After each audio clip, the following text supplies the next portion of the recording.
Isang veteran chef ang kasama natin today. Walang iba kundi si Chef Sylvester Cheng or Chef Hello. John Cheng. Hi. Bati po kayo, Chef. Hello, good morning po. Ayan, Chef.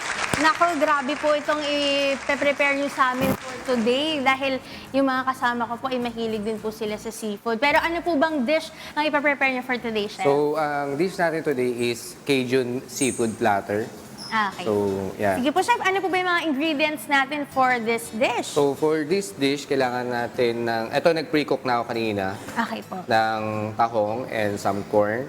Opo. And- Anong method po ng cooking ito, Chef? Bali, boil lang. Boil lang Boil po, lang po. okay. Tapos, gagamitin natin yung ano niya, yung sabaw niya mamaya. Okay. And some shrimps. And of course, yung alimango natin. Opo. And kailangan natin ng black pepper, Shaoxing wine or any wine, Okay po. and root beer, water, garlic, rosemary, butter, salt, Cajun, Okay po.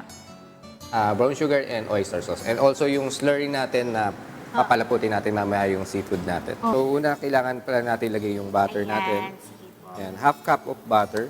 Okay po. Pero Chef, pansin ko, sobrang fresh po nitong mga Yes. seafood na ito.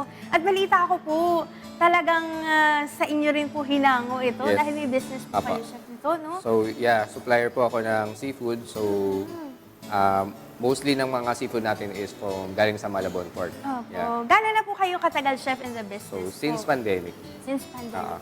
Yung family namin is talagang more on sa food talaga. So kami magkakapatid, even yung mom ko, dad ko, mahilig talaga magluto. Opo. So ano kami, mga culinary na mga nag-aral talaga. Culinarians po kayo Opo, talaga. culinarians talaga. Pero Chef, bukod doon, eto pa, masyadong bigatin talaga yung mga kwento natin eh. Balita ko po, nag-work din po kayo sa Qatar po. Yes, Sige nga po, Chef, kwento nyo nga po So, sa akin. nag-work ako, nilagay na natin pala yung butter Sige natin. po, So, dati ayan. nag-work din pala ako dati sa Qatar. Opo. Nag-start po ako dun sa catering muna. Then, nag-work po ako sa King's Palace. Yun. Talaga po. Kamusta po yung experience doon, Chef? Masaya na mahirap din na very adventurous naman doon. Okay po. Ilang taon po kayo, Chef? Mga 3 years din ako doon. Yes. Wow, grabe. So, kasang-kasa po kayo, Chef, sa pagiging intricate din ng details po, no? Dahil Yeah. nagluluto po kayo sa palasyo. Parang, tas tayo, pinagluluto tayo ni Chef Yes. ngayon dito. Pero, Chef, ano na po ba yung next step po So, natin? nilagyan natin yung garlic natin. Then, kailangan natin yung ating rosemary. Yan. Okay. So, Chef, ibig sabihin ba na parang ito yung pinaka-forte mo sa mga ingredients, yung seafood? Yung mostly na niluluto ko ngayon, pag may nagpapaluto, is mga seafood, mga crabs, yes, mga shrimps. So yan, next step natin, ilalagay natin yung crabs natin. Alright. Wow. Nakakatuwa. Gusto ko yung mga nasa harap ko ngayon. Chef, ito, anong visual cue natin pala para malaman natin na, luto na to. Hindi to ma-overcook sa ganitong itsura ng seafood Bali, pag natin. namumula na siya, so kaya natin inuna yung alimango kasi siya yung medyo matagal. And yung tahong naman, ayaw natin unahin kasi Opo. ayaw rin naman natin siya na masira. So kailangan buo pa rin siya. Opo. Chef, anong reminder mo naman sa pagbili po ng seafood para po sa kalaman ng mga kasangbahay natin? So usually, pakalalaman naman natin kung sariwa yung seafood natin, kung yung amoy, syempre. Opo. And, syempre, yung supplier yun. Kailangan, Yes. you trust your supplier. Okay. So, after nito, pwede natin i-next yung yung ating shrimps naman. Okay po.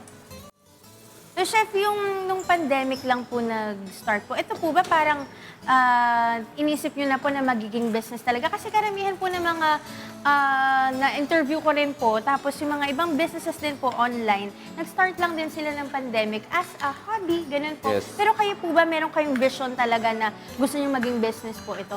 Nung time ng pandemic? Actually, blessing in these guys din nung nag-business ako ng seafood kasi before, iba-iba rin yung mga business ko. May bike shop ako, ganyan. Okay po.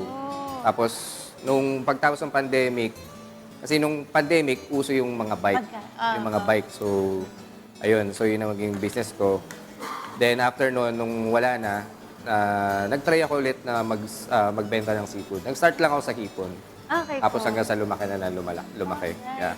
Then so lagay na rin natin yung yung pinaka soup nung ating Wow. tahong kanina. Wow. Then add na natin yung ating Ang mga lalaki tahong. ng tahong. Yeah. Wow. Hindi ako makapagsalita kasi sobrang kilig ko sa seafood, mga kasangbahay. Ayan. Chef, totoo po ba na kapag, for example, niluto yung tahong, tapos yung ibang mga nasa batch niya, nakabukas na, tapos meron po na nakasara pa, yun po ay sira na? Yes, usually Okay po. yes, hindi siya okay na. Mm-mm. So after nito, pwede na natin siyang timplahan. Okay po. Ano po ba yung mga... Yung una nilagay? natin lalagay is yung ating Cajun. Okay. Cajun mixture is cayenne, mixture of paprika, Po. and garlic powder, onion powder, and ano pa ba yun isa? Some herbs, yeah. Okay po. So ito medyo maanghang to. So, Ang pagana naman, chef eh. oo. Pero chef, kayo po, ano yung best memory nyo naman sa buong experience nyo po in the culinary world? Nung nag-aaral ako, talagang Ay, parang, nag-aaral ako. nung nag-aaral ako, talagang parang pumasok ka sa butas ng karayom. Opo. Napakahirap kasi. Ilang years po ba kayo nag-aaral, chef? 2 years. 2 years. pa. Oh, okay. So, intensive din po talaga Yes. yung learnings nyo about food po, ano? So, masasabi niyo po, chef, talaga na, ano po, love niyo talaga ang cooking. Yes, Ayun. mahilig talaga magluto. Actually, bata pa lang, mga 13 years old, nagluluto na ako. Nagluluto na po kayo. Kasi yung daddy ko, yung papa ko, mahilig magluto. Okay. So, lagi dapat nandun ako sa tabi. Okay. So, anyway, lalagyan natin yung ating oyster sauce. Alright. So, dump lang din pala ng dump Yes. ng ingredients, chef, no? Kaya ito yung pinili kong dish kasi napakabilis lang. Oo. Lalagay mo lang lahat. Saka kasi yung seafood naman, masarap na siya. Pakuluan mo nga lang, steam Yes. mo, di ba? Meron siyang natural flavor na binibigay na di mo na kailangan dagdagan pa masyado ng seasoning. But to level it up, ito pa, may mga iba pa tayong Lalagyan natin yung root beer. Ito yung sikreto. Magpapatamis sa kanya. Okay. Yeah. Ayun, no? And yung wine natin, Okay po. Shaoxing wine. So, ano po nagagawa niyan, chef? So, patatanggal niya yung lansa. Yeah, tatanggalin niya yung lansa. Wow. And some peppers. Alright. Okay. Ang galing. Then, lagyan natin ng brown sugar para medyo manamis-namis. Kasi medyo maanghang yung Cajun eh. Opo. Mm-mm. So, later, pag kumuluto, Okay. at yung kulay nung alimango, pantay na, Opo. pwede na natin palaputin. Okay. Then, serve na. Sige po. Pero chef, yung rosemary po, at what point po sa pagluluto natin ilalagay po siya? Actually, nalagay ko na kanina. Ay, oo nga pala, naglagay Yeah. na tayo. Okay. Mas okay po ba dried or fresh na rosemary? Mas maganda fresh. Fresh. Okay po. So, mga kasangbahay, hindi na rin natin, ihintayin na kumulo pa. Kasi ito na, nakapagluto na rin tayo kanina, kaya ready na rin natin iserve itong ating Cajun seafood platter by Chef John Sheng. Ayan. Kita niyo yan, guys. 2 batch to, mga B. Nako, for sure yung ating mga kasama na natatakam na sila dun sa sala, chef. O, sige po, pero chef, meron pa po kayong binitbit dito sa amin. Hindi lang po ito. Sige po, pakita po natin, So, chef. promote ko lang din yung yung po. wonton ng mama ko. Yan. Pero Yung chef, side pwede na itong orderin ko sa Pwede, inyo. yes. Lahat. Okay. Fresh ingredients, walang frozen. Even yung wrapper kami gumagawa. Wow, uy, excited ako. Ito yung wonton namin. And Favorite also, ko. ito yung fish balls namin. Ayan din po, chef. Sa Yes. inyo rin po. Gawa rin namin. Wow. Yeah. Pwedeng soup, pwede rin siyang prito. Uy, ang galing. Nakaka-happy. Sige, chef. Ako po, parang gusto ko na pong umorder din po sa inyo. Pero sa mga kasangbahay po natin na nanonood, na gusto rin pong umorder po, magpaluto sa inyo or order po ng mga iba pa nating mga dish na nandito. Sige po, chef, promote niyo po. Ayun, so, kontakin nyo lang ako sa Boss Paluto Catering. Then, doon na lang ako magre-reply sa Facebook sa inyo. Kung Nice. meron kayong mga gusto or questions about sa seafood, kung kailangan nyo, nagsusupply ako for wholesale and retail.